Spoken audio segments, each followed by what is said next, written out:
उन दिनों क्यों अशुद्ध कहलाती है नारी, जिसके रक्त से बनी है ये दुनिया सारी। उन दिनों क्यों अशुद्ध कहलाती है नारी, जिसके रक्त से बनी है ये दुनिया सारी। मेरा रक्त मेरे संपूर्ण होने की पहचान है, मेरा रक्त मेरे संपूर्णता की पहचान है। शायद इसीलिए मेरे जज्बे और मेरी हिम्मत, इन सब पे ईश्वर भी हैरान है। जय गणेश एवरीवन, कैसे हैं आप सब लोग। मैं हूँ शिवा की शक्ति। आज फिर आपके सामने आ गई हूँ एक ऐसे कड़वे सत्य पे बात करने, जो कि इस समाज की कहीं ना कहीं कही और अनकही कहानी, छूत और अछूत की भावना से एक नारी वर्ग, एक महिला वर्ग को कचोटती हुई एक ऐसी सत्यता के बारे में चर्चा करूंगी, जो कि हास्यपद नहीं है, जो कि अशुद्ध नहीं है, अशुद्ध लोगों की सोच है। निंदा ना करो नारी नर की खान। जी हाँ, यहाँ पे नारी एक ऐसा वृक्ष बताई गई है जो कि समस्त सृष्टि की उत्पत्ति का कारण है। का इस मासिक धर्म का क्या संबंध है, इस पर हम चर्चा करेंगे। भागवत पुराण की कथा के अनुसार गुरु बृहस्पति जो होते हैं, देवों के गुरु होते हैं, इंद्रदेव से किसी बात पे नाराज हो जाते हैं। नाराज होने की वजह से अब यहाँ पे असुरों का इंद्रलोक पर आक्रमण हो जाता है, उनका पद चला जाता है। ब्रह्मा जी उन्हें कहते हैं आप ब्रह्मज्ञानी जो उनकी सेवा करें, ब्रह्मज्ञानियों की आप यदि सेवा करेंगे तो आपको आपके पद की पुनः प्राप्ति हो जाएगी। कुछ भी प्रॉब्लम होती है, यदि हमें कोई सोल्यूशन बता दिया जाता है तो हम वही करते हैं, है ना।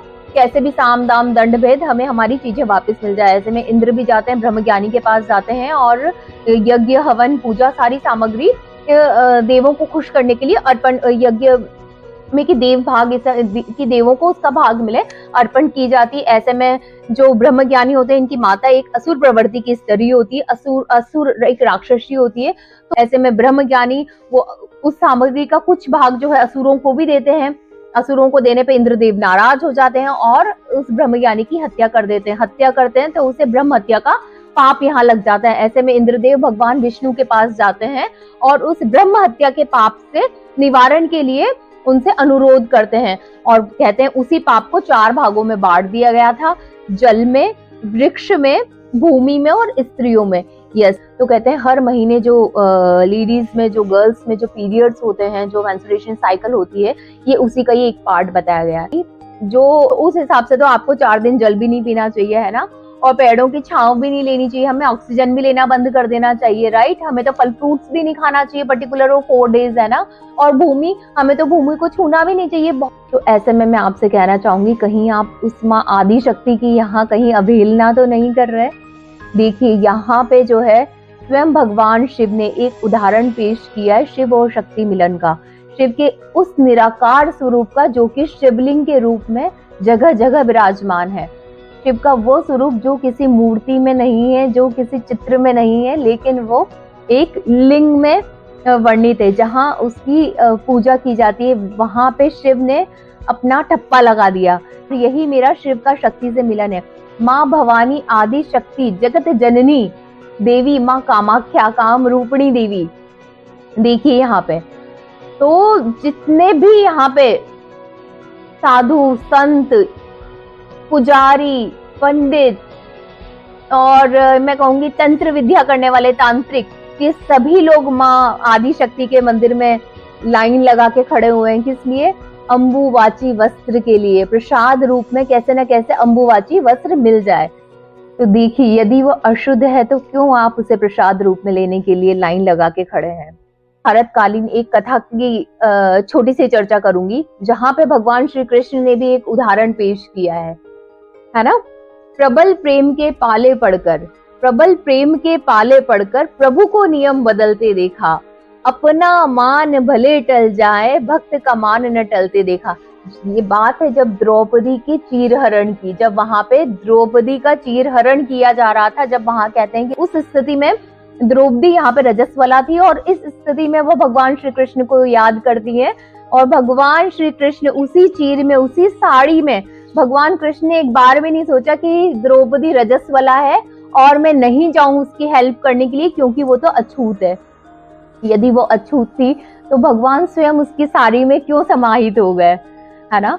तो भगवान स्वयं यहाँ पे उस तीर के रूप में ईश्वर आते हैं, ब्रह्म स्वरूप भगवान श्री कृष्ण उस साड़ी में समाहित हो जाते हैं और पता ही नहीं चलता कि साड़ी है या नारी है, बस वो खत्म ही नहीं होती, खींचते चले जाते हैं यहाँ पे। तो देखिए यहाँ पे अब हम साइंटिफिक बात करेंगे, क्या है मेंस्ट्रुएशन साइकिल, क्या है पीरियड्स। तो this is the process of the detoxification. हमारे बॉडी का एक डिटॉक्सिफिकेशन होता है, जो कि जैसे कि आप आपके घर की साफ सफाई करते हैं, है ना, गंदगी जमा हो जाती है, यदि गंदगी वो क्लटर के रूप में जमा हो जाएगी तो वहां पे देखिए नेगेटिविटी, नेगेटिव एनर्जी आ जाती है ना। इसलिए हम हमेशा घर को क्लीन रखते हैं, इसलिए हम हमेशा घर की क्लीनिंग करते हैं, साफ सफाई रखते हैं, हर एक घर का कोना कोना क्लीन करते हैं। ठीक उसी तरह हमारी बॉडी भी डिटॉक्स होती है, इसमें भी जो टॉक्सिन्स जमा हो जाते हैं उसको एक्सक्रीशन के थ्रू निकाला जाता है और हमारी बॉडी को डिटॉक्स किया जाता है। इसके बाद हम बहुत ही एनर्जेटिक फील करते हैं, बहुत ही काम फील करते हैं और बहुत ही हम फ्रेश फील करते हैं आफ्टर डिटॉक्सिफिकेशन।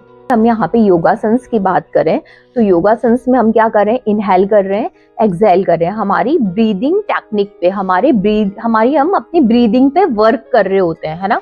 इसलिए हम ब्रीदिंग पे वर्क कर रहे होते हैं ताकि उससे हम कनेक्ट कर पाए हमारी बॉडी को, हमारे माइंड को, है ना। हमारी माइंड, बॉडी एंड सोल को हम एक दूसरे से एक रिदम में कनेक्ट कर पाए, जिससे कि हमारा थर्ड आई चक्रा बैलेंस हो जाए, हमारा थर्ड आई चक्रा, हमारी कुंडली अवेकनिंग हो जाए, है ना। तो देखिए हमारी जो बॉडी बनी है 5 एलिमेंट्स से मिलकर बनी है। ब्रीदिंग में जो 5 एलिमेंट्स होते हैं, अपान, उदान, समान, व्यान और प्राण, इन सबके डिफरेंट वर्क होते हैं। किसी का काम हो, यहाँ पे देखिए अपान की यदि हम बात करें तो इसका ये रिस्पॉन्सिबल होता है एक्सक्रीशन के लिए, है ना। वो चाहे आपकी बॉडी के unwanted after digestion unwanted food हो, एज ए मलमूत्र का त्याग हुआ, चाहे वो मासिक धर्म में जो है एक जो ब्लीडिंग जो होता है वो भी इस एक्सक्रीशन, इसी एलिमेंट के एक्टिव होने का ही एक रिजल्ट होता है। सेम उसी कंडीशन पे यदि हम बात करें समान एलिमेंट की, तो ब्लड सर्कुलेशन के लिए रिस्पॉन्सिबल होता है। प्राण वायु जो ब्रीदिंग के लिए, ये हमारे भोजन को डाइजेस्ट करने में हेल्प करती है ना।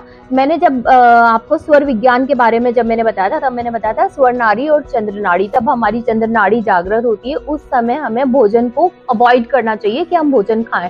क्यों? क्योंकि सूर्य नाड़ी यदि हमारी जागृत है तो उस स्वर यदि हमारा चल रहा होता है तो उसमें हमारा फूड जल्दी से डाइजेस्ट हो जाता है, बॉडी में हीट होती है वो टाइम पे ना। चंद्र नाड़ी मतलब हम बहुत ही मेडिटेशन और बहुत ही, यदि आप मेडिटेशन की स्टेज में जाना चाहते हैं या आपको सोना है, सोने के लिए आप जा रहे हैं या किसी बात पे आपको बहुत ही गहन चिंतन करना है, तो आपका ऐसे में चंद्र नाड़ी का जागृत होना बहुत जरूरी होता है। यदि अब यहाँ हम बात करें उदान एलिमेंट की, उदान एलिमेंट जो होता है वो मसल्स को स्ट्रेंथ देता है, एंड जो व्यान होता है वो इन सब के लिए, सबका लीडर होता है, सबको कंट्रोल कर रहा होता है। तो देखिए जब मैंने बताया मेंस्ट्रुएशन साइकिल जब होता है उस टाइम पे हमारे शरीर का कौन सा तत्व काम कर रहा है एक्सक्रीशन के लिए, अपान, है ना। और अपान जब काम कर रहा है तो हमारी बॉडी में बहुत ही हीट है, बहुत ही एनर्जी है। ऐसे में स्त्रियों के शरीर में बहुत उस टाइम पे गर्मी होती है, मूड स्विंग्स होते हैं, है ना। और ऐसे में कहते हैं कि यदि देखिए यहाँ पे आप जा रहे हैं, मंदिर में हम जाते हैं, तब हम बहुत ही नॉर्मल भी स्टेज में जाते हैं और मंदिर में जब भगवान की मूर्ति के सामने जाके बैठते हैं तो थोड़े टाइम के बाद ही हम बहुत अच्छा फील क्यों करते हैं, क्योंकि उस मूर्ति में इतना तेज होता है, इतनी ज्यादा वहां से हमें शक्तियां मिलती है कि एज अ रिजल्ट हम बहुत ही फ्रेश फील करते हैं, बहुत ही एनर्जेटिक फील करते हैं।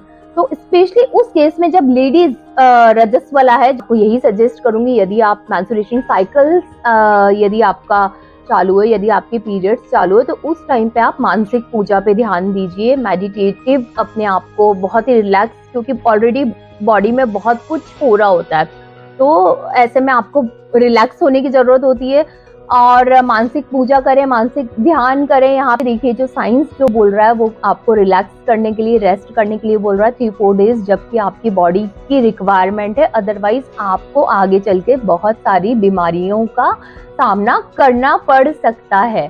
तो अपनी हेल्थ का ध्यान रखिए ladies.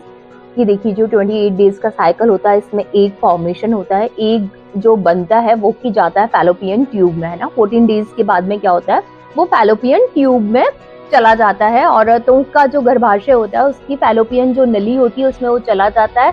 Then that egg is waiting for the sperm, कि कोई स्पर्म आएगा, देन फर्टिलाइजेशन होगा और यहाँ पे उत्पत्ति, जो संसार की उत्पत्ति और सृष्टि की जो रचना है उसका यहाँ पे निर्माण कार्य चालू हो जाएगा। इन केस की वो स्पर्म नहीं आता है तो जाइगोट जो है वो एक जाइगोट एक बॉल के जैसा, एक जो है ना एक बॉल के जैसा एक स्ट्रक्चर बन जाता है, जो कि उस केस में जब यहाँ पे फर्टिलाइजेशन नहीं हो रहा है बर्स्ट हो जाता है, और बर्स्टिंग के बाद में as a periods, as a menstruation cycle, as a मासिक धर्म वो बाहर होता है और हमारी पूरी बॉडी को जो कि बहुत ज्यादा हीट हो जाती है उसे बैलेंस करने में हेल्प करता है।